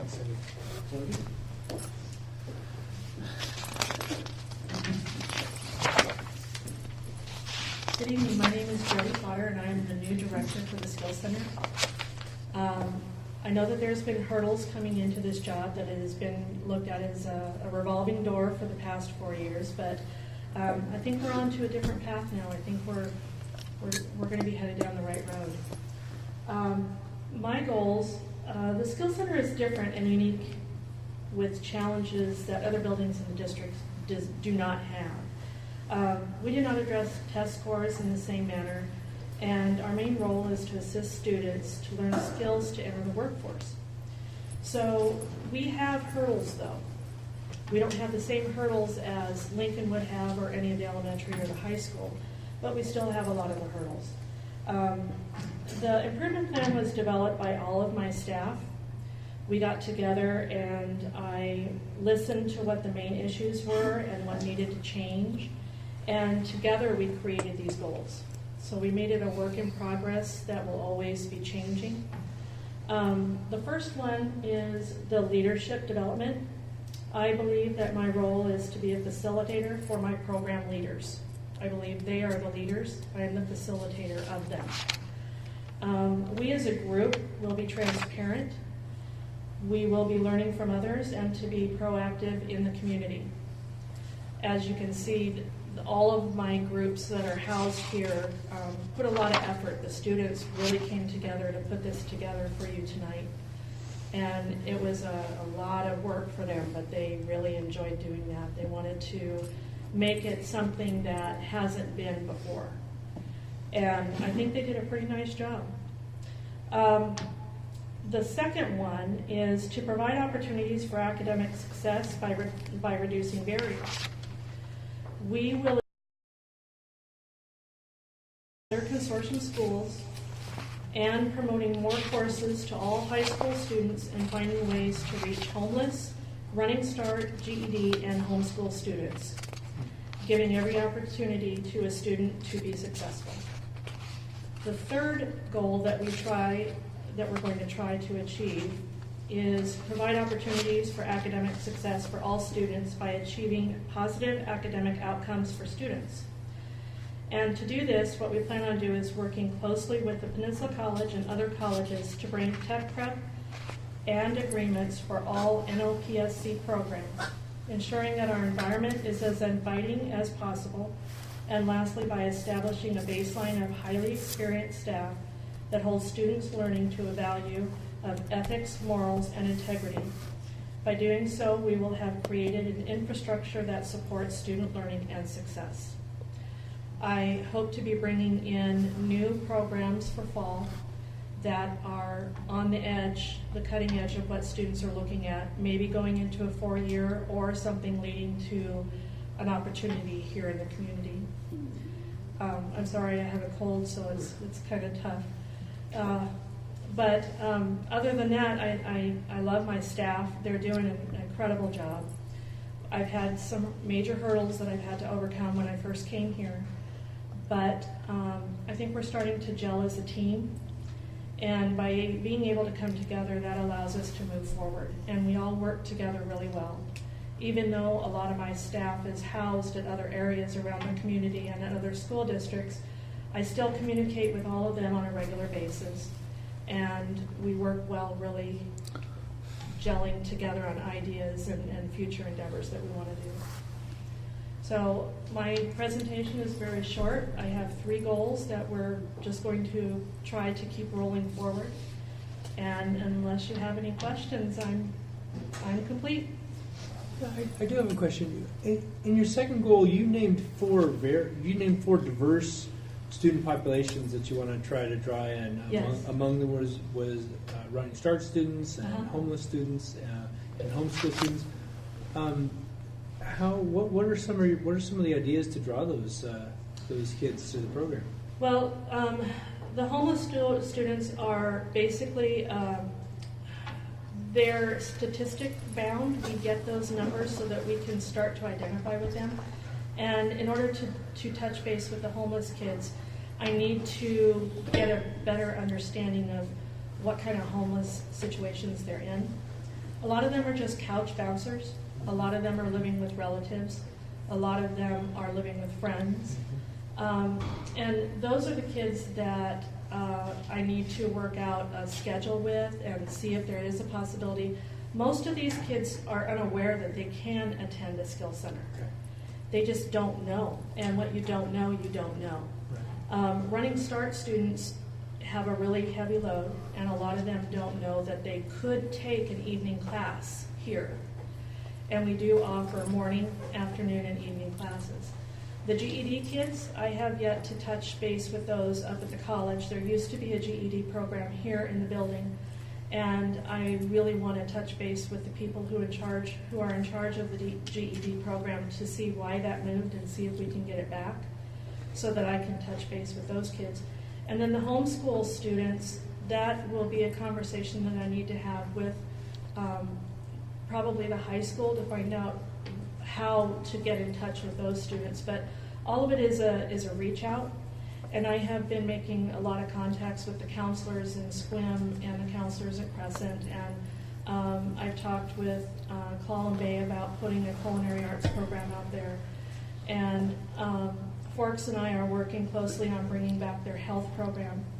So there is a lot of networking that I still need to do, and I'm just getting my feet wet into all of that. But these are familiar turfs for me, and so I'm very familiar with all of those communities to make those connections. All I would say is I would love for you to convey, I could say I'd go home and write a thank you note, but I know myself better than that. If you can convey to the kids who did all this, just driving up the street, I just could see through the windows what was happening. It just felt so inviting. This room feels so inviting compared to so often I've been here. And they did fantastic work. So if you can please convey that to everyone involved. The lobby here was constructed from commercial arts, Melissa Klein's kids. She's fantastic. And then the dining room was constructed by the culinary arts kids. And so it was both the Lincoln kids and the Skill Center kids, commercial arts, that put all of this together out here. It's fantastic. I know, I'm not sure what I'm going to do with it when it all has to come down. I mean, after we move past the holidays, I'm trying to think of how to make these Easter trees, but it just isn't coming to me yet. Valentine's. It's not coming to me. I hang eggs from it. I'm not sure, but I'm not. Hearts for I Valentine's don't know. Day. Pretty impressive. Bunnies peeking out of the trees. Something. I don't. Well, If you got any ideas, shoot them to me. But yeah, I have a pretty creative staff. And they're going to be, actually the commercial arts has decided to take on the contest of Habitat for Humanity in the community, where you decorate a door. They have asked for 2 doors to decorate for the contest. And it'll be interesting to see what they do. I've been over there to listen to their brainstorming, and it's going to be quite a night to see what they do. I do appreciate that you and your staff are trying to do more events here, which is really great. That's the only way to let people know that we're here. There's so many people that drive by that don't know what the building's for. Right. And we've held the Harvest Extravaganza. That was the beginning or middle of November event. We had the tarot card readings, and we had a flute player in the tree, and it was a kind of an interesting twist on Halloween event, sort of. And then the fashion show that happened last Friday, that was quite fantabulous, if anyone was here. And then this, and so we're hoping to bring career fairs and things like that here. We have the great space. It just seems to be such a waste to not use it. So if you could get that to Jenny, events before, so we can give it to the board, that'd be great. So thank you. Thank you very much. Now we move down to 12.03, Parent-Teacher Conference update.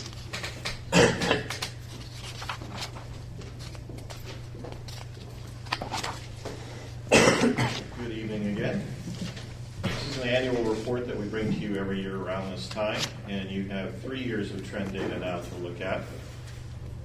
As you look at the report, you can see that some of our schools have really gone up steadily over the last 3 years. I'd like to point out that Franklin held steady in its numbers, or percentages rather, from last year.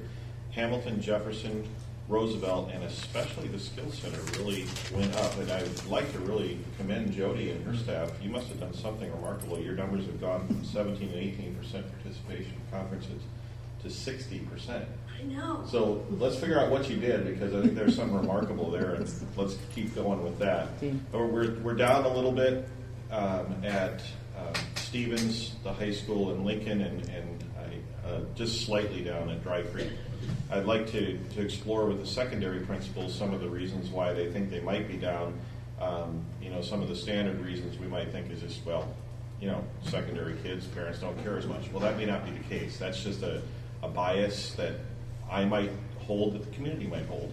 It may not be true. We need to explore that because it's a change in our data, so we need to figure out what might be going on there. Not dramatically concerned because it's a one-year dip. If it would continue over time, of course, then I would be concerned. But talk about it merits a conversation. I still think it's really great, though, that we're almost at 90% across the board for conferences in our district. And our elementaries are all above 90%, which is really excellent. But look at Roosevelt, they're almost at 100% participation. So they did some things there as well that have really helped to ensure that they have very high percent. But all of our elementaries are really doing very well with that. And I'm not unhappy with the secondary participation rates. I've seen a lot lower in other districts. So we're doing overall really quite well. Question? Great. Thank you very much. Do you have an idea how many folks actually filled out the forms? How many of those CE The forms? surveys, not yet. Okay. We mailed them back a couple Yes, weeks ago, and it's probably mid-January before we start to get results. I'm just curious how that correlates the people who go to a conference and actually take the effort to. Right. Some of the schools do a little minor incentive with them, so it'd be nice to see. Yeah. Thank you. Thank you. Now we move to 13.01, approval of board, committee, and school assignments. So it's what we went over earlier. Okay, I will move that we accept the board committees that we agreed to earlier. Second. That's a motion and a second. Any discussion? Any discussion? Any discussion? All those in favor say aye. Aye. Opposed? Abstentions? Okay. Passes unanimously. 12.0 or 13.02, approval of board director position number 4 replacement procedure. Well, thank you very much. As you know, that elected director Rick Marty has submitted his resignation, and that has opened up board director position number 4 as presented. The letter was sent to the Clallam County Auditor, Shauna Riggs, and then as a result of that, it is recommended that we fill that seat, that this board do that, and the process that we are to use is that starting tomorrow on December the 11th, we would recommend that this board begin a process by opening it up for interested candidates. You have to be eligible. Eligibility is really that you have to be a registered voter. You have to live in our city, Our district. in our district, and vote. So we would open up the position on the 11th and close it on the 30th of December. That would allow us that one day of precede that vacation day on the 31st. And then the first week in January, this board would be asked to come in and screen the interested candidates. And you would read through a letter of intent, a resume. They have to go have a background check. And then they would submit 2 letters of reference in that packet. After the screening, then the board will decide how many positions you would like to, how many people you would like to interview in a public session. So I would ask that tonight we would approve for the 7th of January as being a meeting to do just that. Typically, it's a working session. It starts at 5:30, and then we could conclude this. The last time we did this, which has been a very long time because it was a position I applied for, the interviews were actually in the middle of the day because they interviewed maybe 3 of us at that time, and so each was an hour long. So if we don't start till 5:30, you're looking at. I think screening. Well, The if screenings were open screen, like when you could go in as a board member, you would go in. Yeah. It wasn't an official sit down and, you know what I'm saying? We weren't all together screening. Right. You just went in. yes, And yeah, we you could just- screen at will in the first couple of days, but we really don't know how many applicants you're going to see. Like my assumption is if you have 5, that changes how long the interviews are going to be. If you have 9, better yet. I mean, you don't want to do an hour interview. I think, and maybe I'm wrong, but the assumption is that if you ask 5 legitimate questions, you can really come to a open-ended questions. You can have a general idea after screening and getting an idea the type of person that this board would look for in their candidate. Okay, so let me just go through this process in my head. So on the 4th and 5th, you will have all the resumes, if you will, All- at Central. And then we can come in at will. That's correct. And will there be some type of ranking form that Yes. we would do? Okay. Yes. And then up to 5, I think is what board policy says, we can interview, or that we can interview. And then, so let's just go outer limits here. Let's say we are going to interview 5 people. Even if we only interview for a half an hour each, that's still going to be a very long Yeah. evening. Yeah, yeah.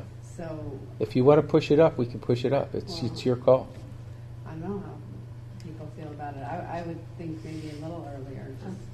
Is that, what's the date on that? That's the 7th of January. And that's on that's a Thursday. regular meeting? No, No. Okay, this is going to be a special meeting, okay. just for the purposes of replacing a missing board member. So it is on a Well, it's a regular scheduled meeting. Thursday. No, it's not. No, this is a special meeting. All you will be doing is interviewing candidates. The date and not. Thursday the 7th. Thursday. I prefer to do it in the evening. In the evening. I Okay. don't know. Do we want to start at I'm 5? not available during the day. So would 5 be workable for people? Is 5 o'clock okay if we started at 5? It's okay. And then we'll have. And then we'll go dinner, of until, course. I'm assuming if you have 5 candidates, I would imagine we could do half-hour interviews I and concur. Right. have that complete within a certain amount of time. Then the board can remove themselves to executive session, look over the applications again, and then come out and make their choice in open session. Okay. Does that work for everybody? Yeah, I will move that recommendation. I second. There's a recommendation with a second. Any discussion? Any discussion? Any discussion? All those in favor say aye. Aye. Opposed? Abstentions? Sounds Okay. good. We'll start at 5. Thank you very much. Thank you. Great process. Turn my computer back on here. Now we're down to 1303, approval of waiver for Core 24. Hello again. I'm here on behalf of Principal Jeff Clark. All of you were at the meeting in November at Stevens where we briefed you about another waiver that we had requested for parent-teacher conferences to the state board. It's actually to the same gentleman, Mr. Archer, in the state board office that this waiver request goes to as well. It's also to the state board. Mr. Clark has asked that we consider this, and it needs a resolution by this board to approve. A lot of the high schools in the region are now talking about this waiver. Many of them have already gotten these waivers. It's not to waive it forever. It's to give additional time to prepare for the transition into Core 24. Core 24 is not Common Core. It's about the college and career readiness standards that have to be met with increasing graduation credits that students need in that Core 24 credits. Currently, we're at 22.5 credits. We would be moving to 24, at least at Port Angeles High. We will probably be requesting a permanent waiver at some point in that process for Lincoln, because it'd be very difficult for Lincoln with the limited number of classes they have to ever get to 24. But for Port Angeles High, they will be moving to 24 credits. We're not asking to get away from that forever, just to give them another 2 years to study and prepare, mainly to change their schedule to accommodate this. And we would ask your endorsement of that. I'll move. Sarah moved it. Susan seconded. Okay. Motion with the second. Any discussion? Any discussion? Discussion. You know, I just, I know that it was drilled into us that we're not to call it Core 24 anymore. What would they like us to call it? They want us to call it College and Career Readiness. There you go. Or Career and College Readiness. Because they said Core 24 has gotten so confused, the connotation with Common Core and Core 24, people are so confused about that. The radio station called me the other day thinking it was Common Core Waiver, and I had to educate, so that's a good thing. No, they're really So say it again, say the title they want us to use. They want us to use Career and College Ready. Readiness. Right there. Career and college So- ready. All right. Graduation. And I assume that the planning is going to start relatively quickly about what, I went to a pretty good seminar on this and the ways we can get to 24 and not leave our kids in the dust. Apparently, this was very interesting to me, you can switch into trimesters. Right. And then your children only have to pass 2 of the 3 trimesters to get the credit. It's one option. But So they I thought that was so interesting. So really, how is that raising the standard? I'm not really clear on that, and nobody at the state board could explain to me how that raised the standard. I got a little salty, quite frankly, with the state board person, which I know is a shocker, but this is so detrimental to our district, this career and college readiness, as you well know. Anyway, I thought that was interesting. But Mr. Clark's planning to put a study committee together in second semester. Good, excellent. I would love to sit in on that, be a fly on the wall, and see what they think is a good way to go. The other thing we're doing in the fitness and nutrition, like really the fitness and how people are waiving that, but the RCW, we're looking at the RCW compared to the policy and how we want to get a few of those more credits, maybe with kids who are playing sports, those kind of things. So we're going to look at that. So, because I know that we all need to get more credits figured out with less, not adding more time. And our kids need to be able to compete with the kids from Issaquah who get 36 credits already. Right. And that's just not a fair fight when you're looking at going into trade school or going into college. It's not a fair fight. Right.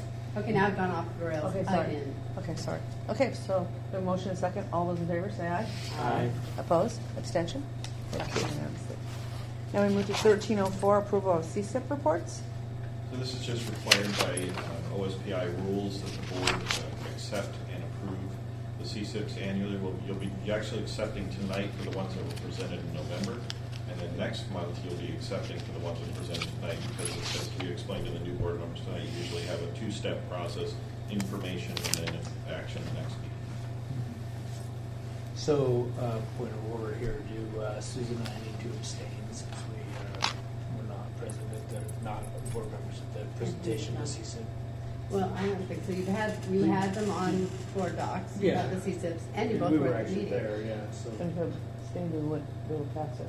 Yeah. Well, Because we need 3 votes. okay. Just asking. You can choose. Yeah. I have a question. So what were you approving of the programs that they're talking about? Is that what we're doing? We're taking those plans and approving them to bring them forward. Yeah, okay.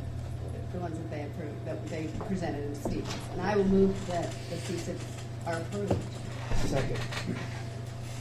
There's a motion and a second. Sarah and Josh. Any discussion? Any discussion? Any discussion? All those in favor say aye. Aye. Any abstentions? Noes? Passes. Good. Thank you very much. Thank you very much. Thank Happy Thank holidays. you. You as well.